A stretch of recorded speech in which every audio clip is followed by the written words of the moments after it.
Jai Hind students, welcome to my physics classes. Students, sometimes we are tested not to show our weakness, but to discover our real strength. Trying circumstances teaches us some of the hardest lessons in life. We discover our strengths when we are tested to limits. You never know, students, your real strength until you push your boundary. At positive note, students, let's begin today's session. Today we will be discussing about the Rayleigh's criteria of limiting resolution, and in the process we'll be discussing about the limit of resolution of an optical instrument and the resolving power of an optical instrument. And then students, we will discuss the resolving power of a microscope and the resolving power of a telescope, right? Now, before we start with the actual topic, I will introduce the actual topic by stating that the phenomena of diffraction has been found to play a very significant and fundamental role in determining the ability of the optical instruments like telescopes and microscopes to perceive and observe very minute, finer details in the object or its image, right? Actually, students, the optical instruments like the telescope, microscopes, they all are based on laws of geometrical optics. That is, the image of a point object produced by an optical instrument must be a geometric point. But in practice, the image of a bright geometrical point produced by a lens is never a geometric point. It is always a circular patch of light with a bright disk at the center, surrounded by alternate dark and bright rings. It obviously arises due to diffraction of light, right? Now students, if we consider two bright point objects lying very close to each other and are seen with a naked eye or with the help of an optical instrument, then they may or may not seen as two separate distinct objects due to the overlapping of the diffraction patterns, right? So there comes the concept of limit of resolution. Actually, students, the smallest separation. Now, when I'm talking about smallest separation, it can be either linear or angular. So the smallest linear or the angular separation between the 2-point objects at which they appear just separated is called limit of resolution of an optical instrument. And the reciprocal of limit of resolution obviously will give the resolving power of the instrument.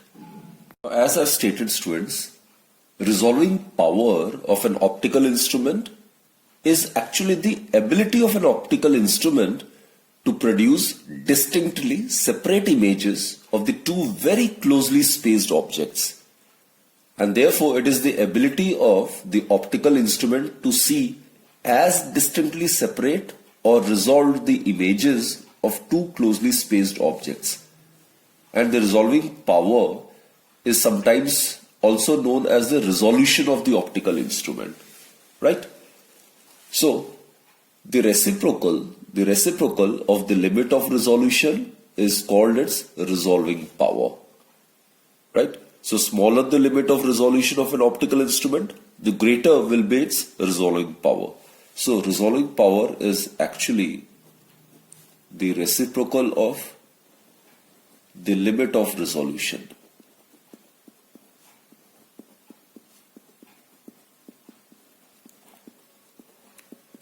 So, the resolving power of an optical instrument may be defined as the reciprocal of the smallest linear or angular separation between the 2-point objects at which they can just be seen as distinctly separate or just resolved by the optical instrument.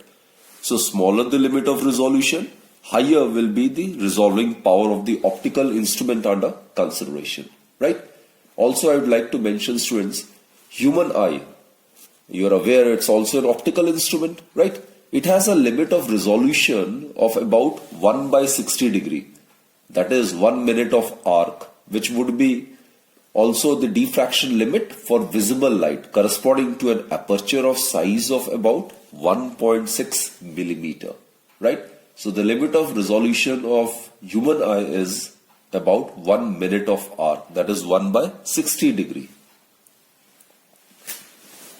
Now students, whether the two objects are seen as two separate point objects or not, it obviously depends upon the separation between the centers of the bright discs of the images of the two objects, right? Now as I've stated, when the image of a bright geometric produced by a lens is found to be always a circular patch of light with a bright disk at its center surrounded by alternate dark and bright rings, and it arises due to diffraction of light. So what happens is, when the two objects which are placed close to each other are seen with a naked eye or with the help of an optical instrument, the two objects may or may not be resolved. So they are put into three categories. Either they may be just resolved, they may be well resolved, or they may be unresolved, right? So these are the three categories which we will be discussing. Now students, the two objects which are placed very close to each other are said to be just resolved if the separation between the central maxima of the two objects is just equal to the distance between the central maximum and the first secondary minimum of any of the two objects, right? In order to explain, let us draw the diffraction pattern of the two close objects. Suppose these are the two objects we are talking about. This is suppose the first object, O1. Now we are already aware of its diffraction pattern, isn't it? So it would be somewhat like this. The central maxima is of twice the width of the secondary minima and the secondary maxima. And the intensity of the secondary maxima, it keeps on decreasing, isn't it? So the diffraction pattern would be somewhat like this. Okay, this is the diffraction pattern of the first object. Now let's try to draw the diffraction pattern of the second object. Like second object is over here. This is the second point object, right? Now try to intersect the diffraction pattern over here. So I'll represent it by blue color. So this is the diffraction pattern of the second point object, like this.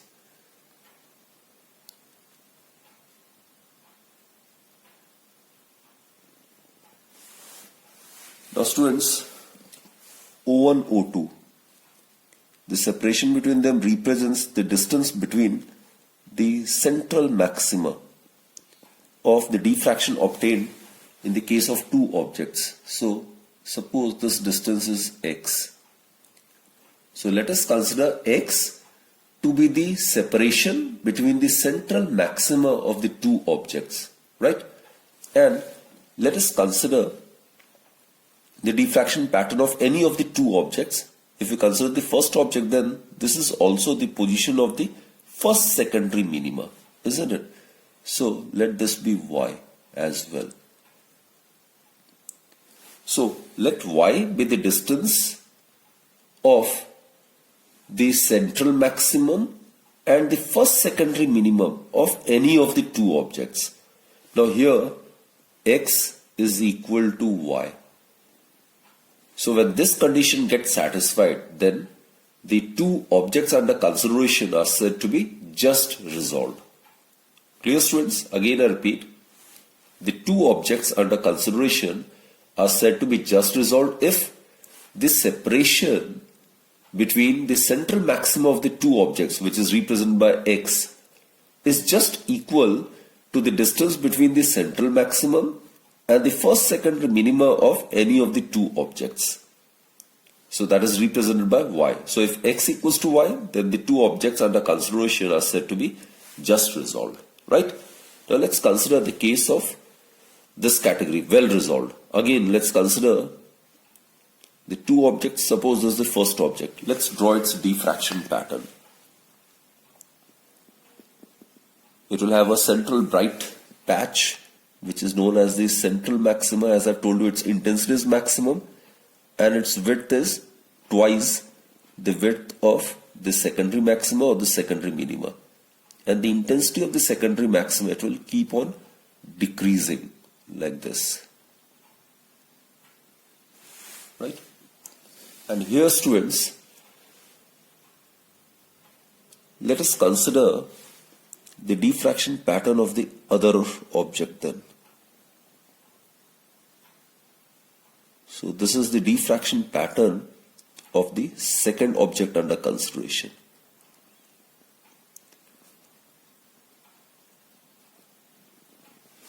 Okay, now in this case, this is O2, and as I've stated earlier, the distance between the central maximum of the two objects, that is considered to be x, isn't it? While the distance between the central maxima and the first secondary minimum, this is the first secondary minimum of the first object, right? And this is the central maximum of the first object. So that can be considered to be y. So here x is greater than y. So if this condition is satisfied, then the objects under consideration are said to be well resolved. So for the objects to be placed in this category, the separation between the central maxima of the two objects must be greater than the distance between the central maximum and the first secondary minimum of any of the two objects. Clear? Now let's consider the third category. The two objects are said to be unresolved if the separation between the central maximum of the two objects is less than the distance between the central maximum and the first minimum of any of the two objects. So here x must be less than y. So let's draw the diffraction pattern for the first object as we have done in the earlier two cases, right? So this will be the central maximum. This is actually the intensity distribution curve, right? And this is the first secondary maximum, whose intensity would be 1/3 of the intensity of the central maxima. And this is second secondary maximum. Now let us draw the diffraction pattern of the second object. So this is the diffraction pattern of the second object like this.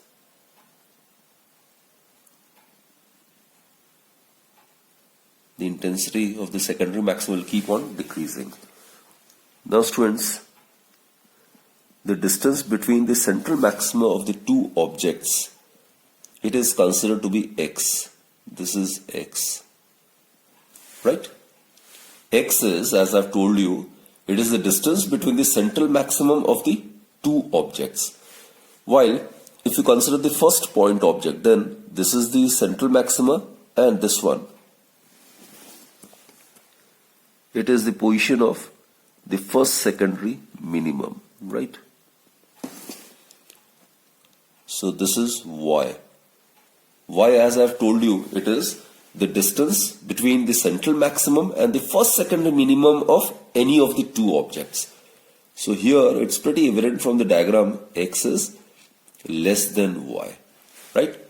So the 2-point objects are said to be unresolved if the distance between the central maximum of the diffraction pattern is less than the distance between the central maximum and the first secondary minimum of any of the two objects.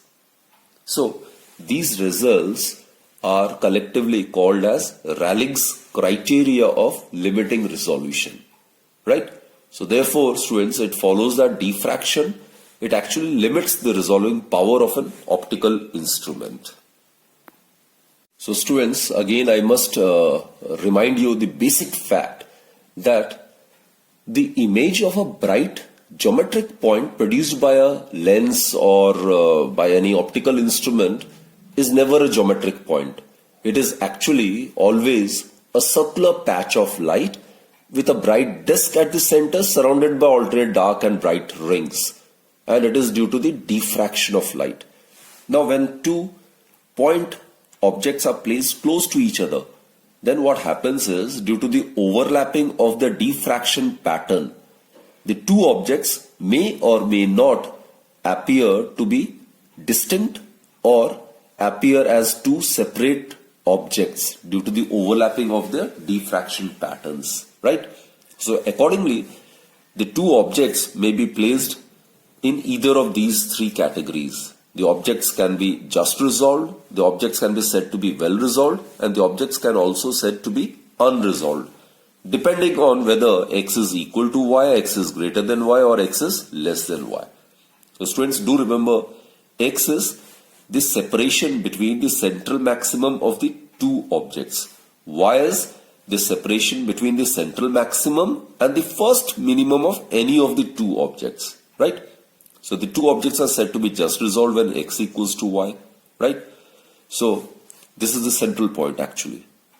Now, for well resolved, x is greater than y. It should be like below the central point over here, the intersection point. And the objects are said to be unresolved if x is less than y.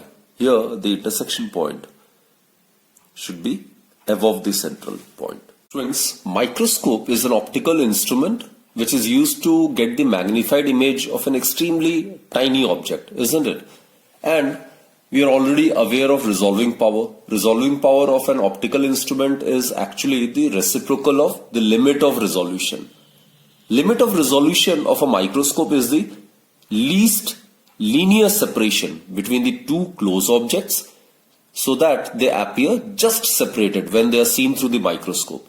So resolving power of a microscope would be defined as the reciprocal of the limit of resolution. That is, the resolving power of a microscope is defined as the reciprocal of the least separation between the two close objects so that they appear just separated when they are seen through the microscope. Consider these are the 2 point objects P and Q, right? And they are lying very close to each other.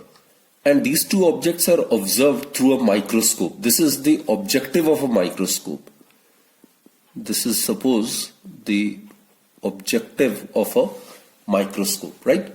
And suppose the objects are placed just beyond the focus of the objective of the microscope. And let us consider lambda be the wavelength of the light used to observe the objects.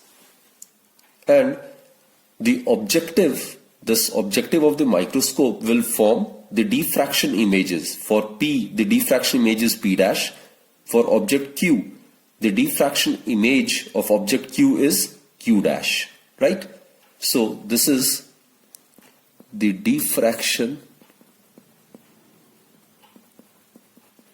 image of P, and this is the diffraction image of Q.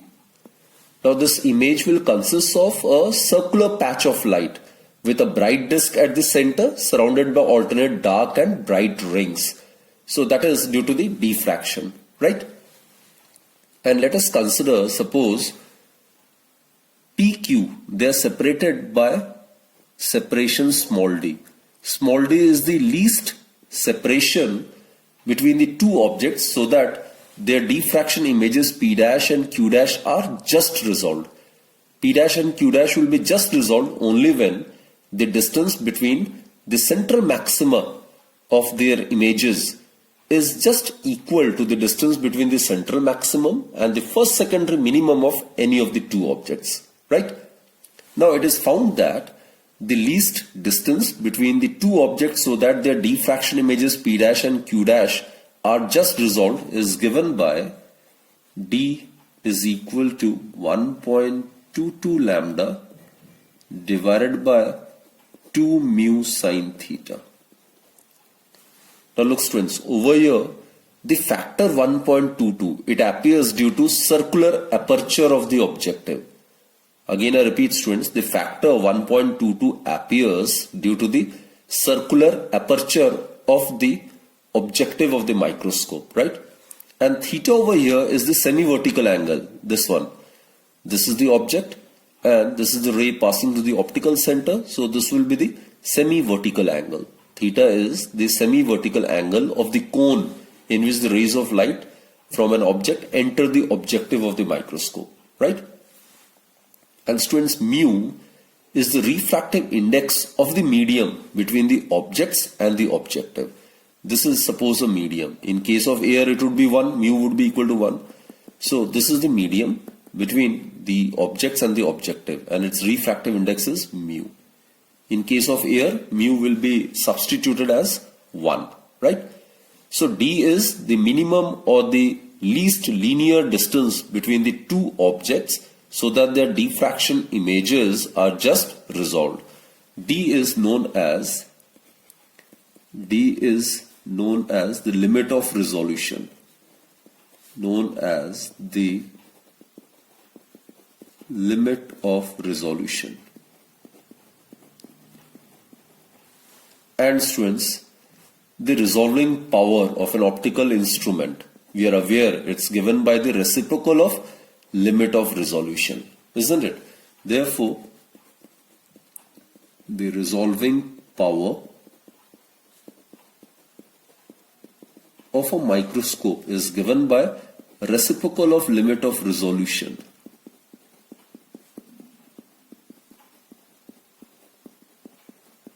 So, it will be equal to 2 mu sine theta divided by 1.22 lambda. So this is the formula. That is, resolving power of a microscope is 2 mu sine theta divided by 1.22 lambda. Lambda is the wavelength of the light which is used to view the objects, isn't it? Theta is the semi-vertical angle, mu is the refractive index of the medium between the objects and the objective of the microscope. From this expression of resolving power of a microscope, we can safely conclude that the resolving power of a microscope increases with the increase in the value of the refractive index of the medium between its objective and the object. So, resolving power of a microscope is directly proportional to the refractive index. For this reason, students, oil immersion objective microscopes are used to achieve high resolving power. Because for oil, the refractive index would be greater than 1, isn't it? So, the resolving power in the case of oil immersion objective microscopes is greater than the normal microscopes, right? So, this is the reason why oil immersion microscopes are preferred.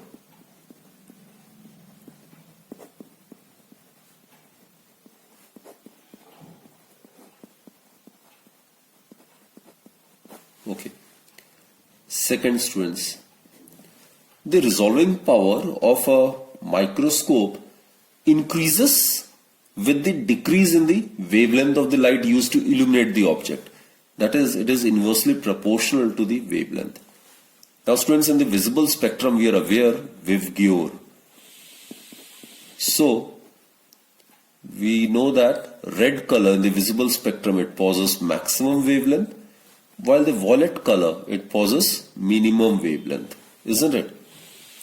So, lambda violet is less than lambda R, red color. Therefore, students, the resolving power, in case we make use of violet color to illuminate the object, it will be very large as compared to the resolving power of the same microscope when we illuminate the object using red color. So in the visible spectrum for violet light, the resolving power of an optical instrument is greater than when using red light. Clear? So it is inversely proportional to the wavelength of the light used to illuminate the object. And one more thing, students, wavelength of ultraviolet light is less than that of visible light. So therefore the microscope which makes use of ultraviolet light for illuminating the objects are used to achieve high resolving power. Such microscopes are also known as ultra microscopes. So they are more preferable as compared to the normal microscopes. And students, still higher resolving power can be achieved by using electron microscopes, in which we make use of the waves whose wavelength are still smaller, right? Let us discuss the resolving power of a telescope. Again, as we are aware, resolving power is the reciprocal of the limit of resolution. In the case of telescope, we consider the minimum angular separation between the two distant objects at which they appear to be distinct and separated. So that is limit of resolution of a telescope. So resolving power of a telescope would be defined as the reciprocal of the smallest angular separation between the two distant objects so that they appear just separated when seen through the telescope. So the major difference between the microscope and telescope is that in microscope we make use of the minimum linear separation of two close objects, isn't it? While in the case of telescope, we use angular separation between the two distant objects. Consider two distant stars S1 and S2, and these two distant stars are observed through a telescope. This is the objective of a telescope. This is the objective of a telescope having diameter capital D. Capital D is the diameter of the objective, right? And suppose theta is the angular separation between these two distant stars.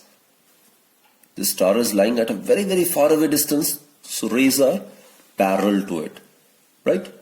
And let us also consider lambda to be the wavelength of the light in which the two stars are observed. So lambda is the wavelength of the light, right? And the objective, this objective of the telescope, it forms the diffraction images S1 dash of the star S1, which is represented by black lines, isn't it? And the objective also forms the diffraction image S2 dash of the distant star S2, which is represented by blue lines. Clear, students? Now, this one is the diffraction image of star S1. This is the diffraction image of star S1. And this one, second one, it is the diffraction image of star S2. Clear? Now suppose theta we have considered to be the angular separation, and it is considered to be the minimum or the smallest angular separation between the two stars so that their images S1 dash and S2 dash are just resolved. Again, students, these two are said to be just resolved when the distance between the central maxima of their diffraction pattern is just equal to the distance between the central maximum and the first secondary minimum of any of the two images, right? So here theta is found to be given by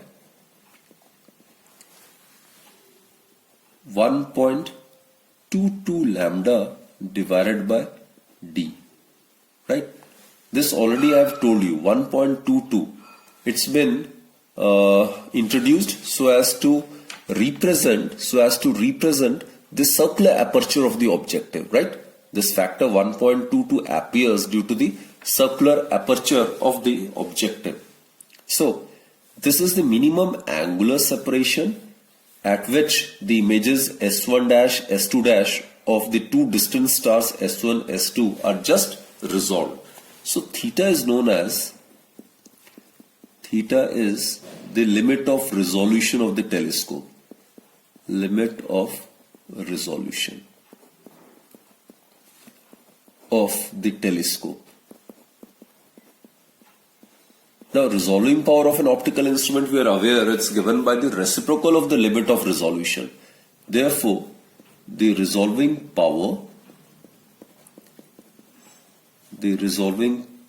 of a telescope, it would be given by reciprocal of limit of resolution.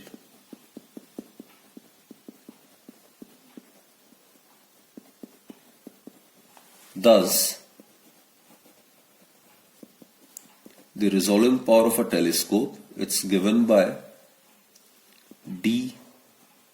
divided by 1.22 lambda.